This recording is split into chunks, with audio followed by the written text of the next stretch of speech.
Good evening. मैं Durgesh sir. Welcome to my YouTube channel KD classes. जिस तरह आप जानते हो हमारा टॉपिक ट्रिग्नोमेट्री था जो कंप्लीट हो चुका है, जिसके हम part 1, part 2, part 3, part 4 complete कर चुके हैं। अब हम ट्रिग्नोमेट्री का नया टॉपिक स्टार्ट करने वाले हैं जो है हाइट एंड डिस्टेंस। आओ देखते हैं।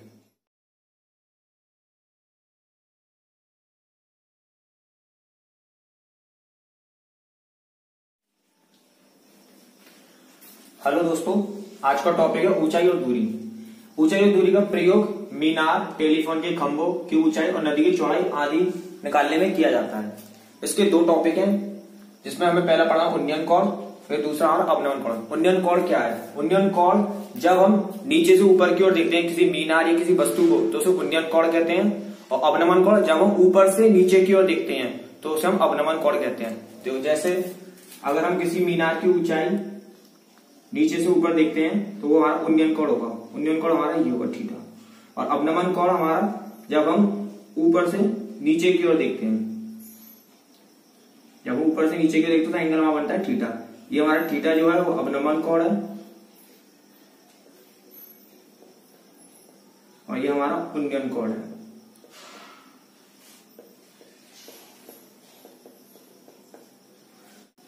ये क्षैतिज रेखा है, इस लाइन को हम क्षैतिज रेखा बोलते हैं और इस लाइन को हम क्षैतिज रेखा बोलते हैं। इसमें हम टेन थीटा और कॉट थीटा का हम ज्यादा प्रयोग करेंगे। आओ देखते हैं, इसके सवाल देखते हैं। हेलो दोस्तों, क्वेश्चन नंबर 1। यदि 30 मीटर ऊंची एक मीनार की जमीन पर छाया की लंबाई 10√3 मीटर है तो सूर्य का उन्नयन कोण क्या है? हमें थीटा याद करना है। इसका सॉल्यूशन देखिए। सबसे पहले हमें इसका डायग्राम बनाना होगा। अगर हमने डायग्राम बना लिया तो क्वेश्चन हमारा 50% सॉल्व हो जाएगा। देखिए इसका डायग्राम देखिए। हम एक ट्रायंगल बना रहे हैं जो इसकी मीनार की ऊंचाई बनेगी। ये मीनार की ऊंचाई हो गई और ये हमारी क्षैतिज रेखा हो गई और ये हमारा देख रहे हैं तो ये उन्नयन कोण हो गया थीटा, जो सूर्य की छाया से बन रहा है। सूर्य की छाया परछाई बन गई जो हमें कितनी दी गई है? 10√3 मीटर। और ये हमें कितना दिया गया है? 10 मीटर ऊंची मीनार। आओ सॉल्व करते हैं। देखिए हम टेन थीटा का यूज करेंगे इसमें। टेन थीटा बराबर होता है हमारा लंब बट्टे आधार। हमारा थीटा के सामने लंब होता है और 90 डिग्री के सामने कर्ण होता है, पर हमें लंब चाहिए तो लंब हमारा 10 है और आधार हमारा 10√3 है। 10 से 10 कैंसिल तो बचा हमारा 10 थीटा बराबर 1/√3। 10 में 1/√3 किसकी वैल्यू है? 10/30 की। 10 से 10 कैंसिल, थीटा बराबर 30 डिग्री। दूसरे क्वेश्चन की ओर बढ़ते हैं। भूमि के एक बिंदु से जो मीनार के पाद बिंदु से 30 मीटर की दूरी पर है तो मीनार के शिखर का उन्नयन कोण 60 डिग्री है, तो मीनार की ऊंचाई ज्ञात करो। इसका सॉल्यूशन देखिए। हम दो डायग्राम बनाएंगे। एक मीनार और ये क्षैतिज रेखा, इससे कितने डिग्री एंगल बनना है? 60 डिग्री। अब हमें दिया गया है 60 डिग्री जो उन्नयन कोण है हमारा, और मीनार की ऊंचाई हमें ज्ञात करनी है। इसको हम h मान लेते हैं। इस त्रिभुज को हम ABC लेते हैं और हमें 30 मीटर की दूरी पर है पाद बिंदु से, तो हमें ये 30 मीटर दिखाना पड़ेगा। 30 मीटर की। आओ देखते हैं इसका सॉल्यूशन। हम फॉर्मूला जानते हैं, tan का इस्तेमाल करेंगे हम। tan थीटा पर थीटा या 60 डिग्री, tan 60 बराबर लंब बट्टे आधार। लंब कितना दिया गया हमें? h जो हमें निकालना है, आधार हमें 30 दिया गया। tan 60 की वैल्यू कितनी होती है? √3। 30 का √3 मल्टीप्लाई कर देंगे और आंसर हमारा आ गया 30√3 मीटर। क्वेश्चन नंबर 3 देखिए। सर्कस का एक कलाकार एक 20 मीटर लंबी डोर पर चढ़ रहा है जो अच्छी तरह से तनी हुई है और भूमि पर सीधे लगे खंभे के शिखर से बंधा हुआ है। यदि भूमि स्तर के साथ डोर द्वारा बनाया गया कोण 30 डिग्री का हो तो खंभे की ऊंचाई ज्ञात करो। ये क्वेश्चन वेरी इंपॉर्टेंट क्वेश्चन है। कुछ क्वेश्चनों में अगर हमें tan थीटा नहीं लगे तो हम sin थीटा का प्रयोग करेंगे।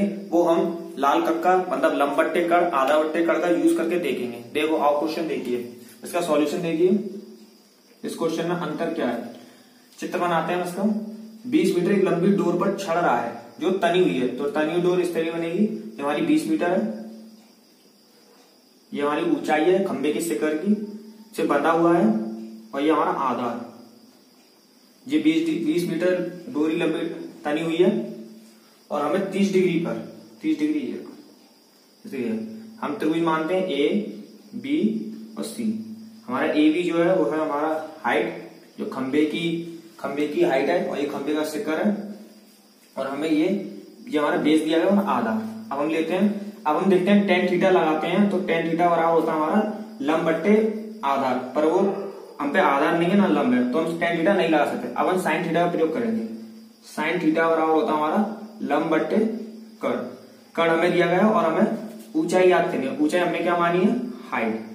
तो इसका इस्तेमाल करते हैं। साइन थीटा मतलब 30 डिग्री और लंब हमारा h, और कर्ण हमारा कितना दिया गया है? 20 मीटर। साइन 30 की वैल्यू 1/2 h/20। 2 से 10 बार कैसे? 10 का मल्टीप्लाई 1 से 10। हाइट निकल के आई हमारी 10 मीटर। ये क्वेश्चन वेरी इंपॉर्टेंट है। आगे देखते हैं क्वेश्चन नंबर 4। आंधी आने से एक ब्रश टूट जाता है और टूटा हुआ भाग इस तरह मुड़ जाता है कि ब्रश का शिखर जमीन को छूने लगता है और इसके साथ 30 डिग्री का कोण बनता है। ब्रश के पाद बिंदु की दूरी जहां ब्रश का शिखर जमीन को छूता है वो 8 मीटर है और ब्रश की ऊंचाई ज्ञात करो। ये क्वेश्चन वेरी इंपॉर्टेंट है, पर आपको कुछ चीज समझनी होगी जो वेरी इंपॉर्टेंट है। जैसे साइन थीटा कब लगता है, कॉस थीटा कब लगता है और टेन थीटा कब लगता है। साइन थीटा लंब बट्टे कर्ण, कॉस थीटा आधार बट्टे कर्ण, टेन थीटा लंब बट्टे आधार।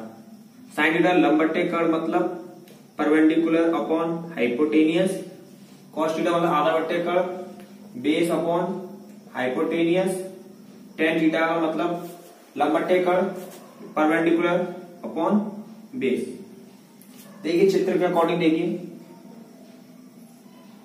अगर यदि हमें ये हमारा 90 डिग्री, ये थीटा, थीटा के सामने लंब, 90 डिग्री के सामने कर्ण, ये हाइपोटेनियस कहते हैं, ये परपेंडिकुलर, और ये बेस जिसको आधार कहते हैं। यदि साइन थीटा के अकॉर्डिंग देखिए, अगर हमें परपेंडिकुलर और बेस नहीं दिया, अगर हमें हाइपोटेनियस दिया है तो हम साइन थीटा का यूज करेंगे जिससे हम परपेंडिकुलर ज्ञात कर सकते हैं। इसीलिए कॉस थीटा में अगर हमें बेस दिया गया है और हमसे हाइपोटेनियस मिला तो हम कॉस थीटा का यूज करेंगे। और टेन थीटा का प्रयोग देख चुके हैं कि अगर हाइट दी गई है या बेस दिया गया है तो हम यूज कर सकते हैं। आप क्वेश्चन देखते हैं। देखिए जो वेरी इंपॉर्टेंट क्वेश्चन है, पहले हम डायग्राम बनाते हैं। डायग्राम ध्यान से समझने की कोशिश करना। ये कोई पेड़ है जो इतना टूट गया, उसका पेड़ इतना गिर गया, जो हम पेड़ यहां गिरा देते हैं, इसको हम ए बी सी और डी मानते हैं। ये गिरा हुआ पेड़ है, यहां से पेड़ टूटा हुआ है आंधी के कारण। पेड़ जो एसी है टूटा हुआ भाग है, एसी टूटा भाग। क्वेश्चन देखते हैं। थीटा में कितना दिया गया है? 30 डिग्री दिया गया है और हमें पास से दूरी दी गई वो 8 मीटर दी गई है। अब हमें पेड़ की लंबाई याद करिए। पेड़ हमारा पूरा क्या है? बीडी। जो बीडी हमारा है बीसी प्लस सीडी। आओ देखते हैं। अब हमें लंब निकालना है। ये हमारा बेस मतलब आधार है, ये हमारा लंब है और ये हमारा कर्ण है। अब जानते हैं मैं हाइपोटेनियस दी नहीं है तो ना साइन थीटा यूज कर सकते ना कॉस थीटा, हम सीधा टेन थीटा यूज करेंगे। तो टेन थीटा लेंगे हम। टेन थीटा, थीटा क्या है? 30 डिग्री। टेन 30 बराबर क्या होता है हमारा? परपेंडिकुलर लंब अपॉन आधार। टेन 30 की वैल्यू 1/√3। लंब हमारा लंब जिसको हम h मान लेते हैं, यहां पे h से डिनोट कर देते हैं, और h जो हमारा वो है BC। आधार हम पे 8 मीटर, 8/√3 जो हमारा h हो गया। और h हमारा h हम क्या मान ले? BC ये दिया गया है, ये हमारा आ गया 8/√3। अब हमें CD की लंबाई निकालनी है जो गिरा हुआ भाग है। गिरा हुआ भाग हम पे BC ज्ञात हो चुका है, हम पे BC हमें दिया गया है 8/√3। अब हमें AC ज्ञात करना है जो हाइपोटेनियस, जो हम cos थीटा का यूज करेंगे। cos थीटा में हमारा बेस मतलब आधा और हाइपोटेनियस आया है, तो हम लिख लेते हैं cos थीटा। cos थीटा बराबर जो cos थीटा, थीटा की हमें 30 डिग्री लेना होगा। cos 30 डिग्री बराबर होता है हमारा आधार अपॉन कर्ण मतलब बेस अपॉन हाइपोटेनियस। अगर हम आधार की बात करें तो आधार हमारा 8 है, हाइपोटेनियस हमें ज्ञात करना है जो हमारा AC है, और cos 30 की वैल्यू होती है √3/2। अब हम इसको सॉल्व करेंगे तो हमारा AC निकल के आएगा 8 2 60, 16/√3। अब हमें BD निकालना है। BD जो है हमारा पूरे पेड़ की लंबाई है, जो हमें BC भाग कितना हमारा 8/√3 और AC भाग कितना हमारा 16/√3। अगर इसको सॉल्व करें 24/√3 और √3 को कॉन्जुगेट मल्टीप्लाई करें तो √3 24 √3 और अपॉन 3 से ये 8 बार कैंसिल, तो BD हमारा ज्ञात होगा 8√3। यही आंसर है 8√3 मीटर। क्वेश्चन क्यों पढ़ते हैं। Question number 5। एक 80 मीटर चौड़ी सड़क के दोनों ओर आमने सामने समान लंबाई वाले दो खंभे लगे हुए हैं। इन दोनों खंभों के बीच सड़क के एक बिंदु से खंभों के शिखर के उन्नयन कोण क्रमशः 60 डिग्री और 30 डिग्री है। खंभों की ऊंचाई और खंभों से बिंदु की दूरी ज्ञात करो। इसका सॉल्यूशन देखिए। पहले सबसे पहले हम डायग्राम बनाएंगे। डायग्राम देखिए, इसमें दो खंभे हैं जिनकी प्रत्येक लंबाई समान है और इन दोनों के बीच की दूरी 80 मीटर है। ध्यान से समझना, इन दोनों के बीच की दूरी से कोई बिंदु है जिसको हमने E मान लिया और उन्नयन कोण क्रमशः 60 डिग्री और 30 डिग्री। अगर हम किसी दीवार या किसी खंभे के पास हो तो एंगल हमारा बड़ा बनता है, तो हमें यहां से 60 डिग्री और दूसरा एंगल जितना दूर होता है वो एंगल हमारा छोटा होता जाएगा 30 डिग्री। ये 30 डिग्री है, 90 डिग्री 90 डिग्री। माना हमें खंभों की ऊंचाई हम h मान लेते हैं। अगर ये h है तो इधर भी h होगी। क्यों हुई? क्योंकि दोनों खंभों की समान लंबाई है। ठीक है। अगर हम बिंदु E से इस खंभे की दूरी, पहले हमने नाम दे देते हैं A, B, C and D। माना DE की बीच की दूरी अगर हम x मीटर मानते हैं, ये x है, तो बची हुई दूरी हमारी होगी 80 माइनस x मीटर। और सॉल्यूशन देखिए करते हैं हम। पहले हम ट्रायंगल लेते हैं, इसमें ट्रायंगल लेते हैं हम CED में। तो हम tan का यूज करेंगे, tan 60 डिग्री और tan 60 डिग्री बराबर क्या होता है? लंब बट्टे आधार, मतलब परपेंडिकुलर अपॉन बेस। अगर परपेंडिकुलर देंगे तो हमारा हाइट है और बेस देंगे तो हमारी x है। और tan 60 की वैल्यू कितनी होती है? √3। क्या होती है? tan 60 √3। इसका मल्टीप्लाई कर देंगे तो हाइट निकल के आएगी हमारी x √3। अब दूसरा ट्रायंगल लेते हैं हम, ट्रायंगल AEB में। देखिए इसमें हम tan लेंगे, एंगल क्या हमारा tan 30 डिग्री, लंब बट्टे आधा, परपेंडिकुलर अपॉन बेस। अगर परपेंडिकुलर हमारी h है और बेस हमारा 80 माइनस x और tan 30 वैल्यू 1/√3। हम सॉल्व करेंगे इसे। सॉल्व यहां करता हूं मैं। देखिए इसका इससे गुणा, इसका इससे मल्टीप्लाई, तो हमारा h √3 80 माइनस x। ठीक है, h की वैल्यू आ गई। अब हम h इक्वेशन फर्स्ट और ये हमारी इक्वेशन 2। इक्वेशन फर्स्ट इक्वेशन 2 को हम सॉल्व करते हैं, मतलब समीकरण 1 समीकरण 2 को सॉल्व करते हैं। h की वैल्यू x √3 हम इसमें रख देते हैं, तो इसमें आएगी x √3 into √3 80 minus x। √3 3x 80 minus x। Minus में तो ले आएंगे तो प्लस का हो जाएगा, माइनस x हो जाएगा प्लस का x और 3x 4x 80। 4 से कैंसिल, x बराबर 20, मतलब बीच की दूरी हमारी कितनी जाएगी? 20 मीटर, जो हमारी D से लेकर E तक की दूरी है। अगर ये DE की दूरी है 20 मीटर, तो हमारी BE की दूरी कितनी होगी? 80 माइनस 20, मतलब 60 मीटर। अभी हमने बिंदु बीच की दूरी याद करी, हमें हाइट याद करनी है। हमें हाइट के लिए हम क्या करेंगे? x की वैल्यू हम इक्वेशन फर्स्ट में या इक्वेशन 2 में रख देंगे, वो मैं यहाँ सॉल्व करता हूं। अगर हम इक्वेशन फर्स्ट में रखते हैं तो h इक्वल टू x की वैल्यू कितनी है? 20√3 और हाइट हमारी कितनी निकल गई? 20√3 मीटर। ये इसका आंसर है और ये इसका ये आंसर है BE। आओ अगला क्वेश्चन देखते हैं। Question number 6। मीनार के आधार से एक सरल रेखा में 4 मीटर और 9 मीटर की दूरी पर स्थित दो बिंदुओं से मीनार के शिखर का उन्नयन कोण पूरक कोण सिद्ध करो कि मीनार की ऊंचाई 6 मीटर है। पूरक कोण वह कोण होता है किन्हीं दो कोणों को जोड़ने पर 90 डिग्री हो। ठीक है, आप सॉल्यूशन देखिए। पहले हम डायग्राम बनाते हैं, एक मीनार बनाते हैं और उसके सरल रेखा में दो बिंदु हैं, एक बिंदु ये रहा और दूसरा बिंदु में यहां मान लिया। जो पहला बिंदु वो 4 मीटर है और दूसरा बिंदु 9 मीटर है जो दिया गया है क्वेश्चन में। और मीनार की ऊंचाई हम h मान लेते हैं और हम नाम देते हैं A, V, कोई बिंदु C और ये D। उन्नयन कोण जो पूरक कोण है और पूरक कोण किन्हीं दो कोणों को जोड़ने पर 90 डिग्री हो वो पूरक कोण कहलाता है। अगर हम ये थीटा मानते हैं तो हमें ज्यादा एंगल 90 माइनस थीटा मानना होगा। और सॉल्यूशन देखते हैं। पहले हम ट्रायंगल लेते हैं, ट्रायंगल ADB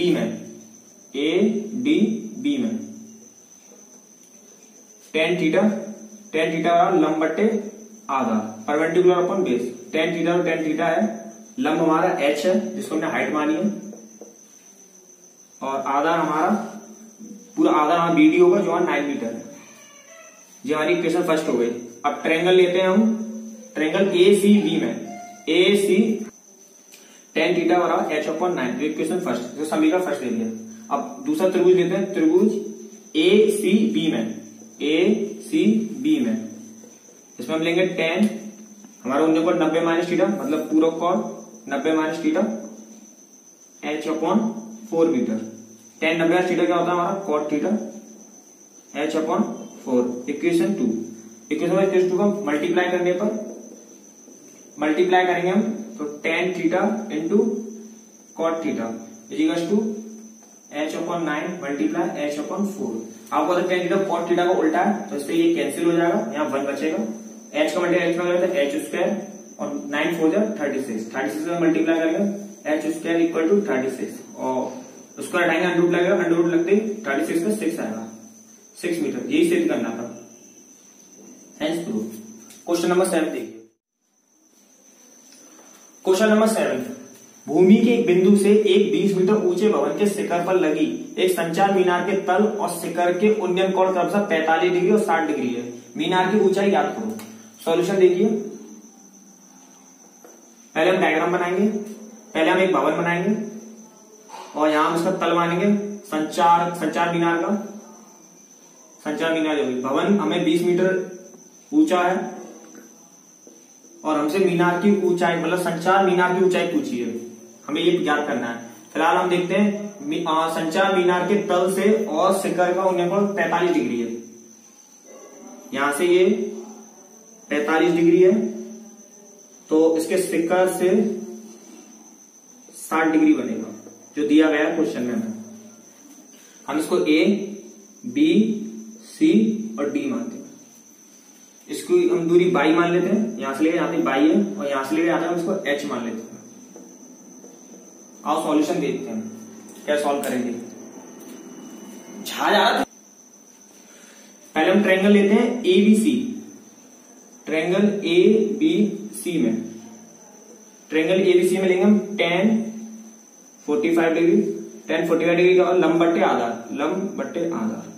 लंब हमारा 20 मीटर है और आधार हमने बाई मान लिया, बाई और tan 45 वाली 1 होती है तो बाई निकल के आएगा हमारा 20 मीटर। फिर हम ट्रायंगल लेते हैं पूरा, ट्रायंगल ABD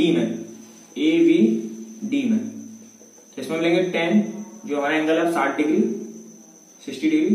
इसका लेंगे लंब बट्टे आधार। लंब कितना हमारा 20 प्लस h, ये पूरा टोटल है 20 20 पूरा और आधार कितना हमारा 22। tan 60 की वैल्यू कितनी होती है हमारी √3 20 प्लस h और बाई की वैल्यू कितनी हमारी 20 मीटर। इसका हम इससे मल्टीप्लाई कर देंगे और 20 प्लस h ये h है 20 √3। यहां से हम h की वैल्यू निकालेंगे तो h इक्वल्स टू 20 √3 माइनस 20। यहां से हम 20 कॉमन ले लेंगे और हमारा आंसर आ गया √3 माइनस 1 ये मीटर। ये संचार विभाग की ऊंचाई है, ये इसका आंसर है। हेलो दोस्तों, आज की वीडियो हम यही समाप्त करते हैं। हम अगली वीडियो में बहुत जल्द मिलेंगे और मेरे चैनल को सब्सक्राइब कीजिए, लाइक कीजिए, कमेंट कीजिए। अगली वीडियो में मिलते हैं।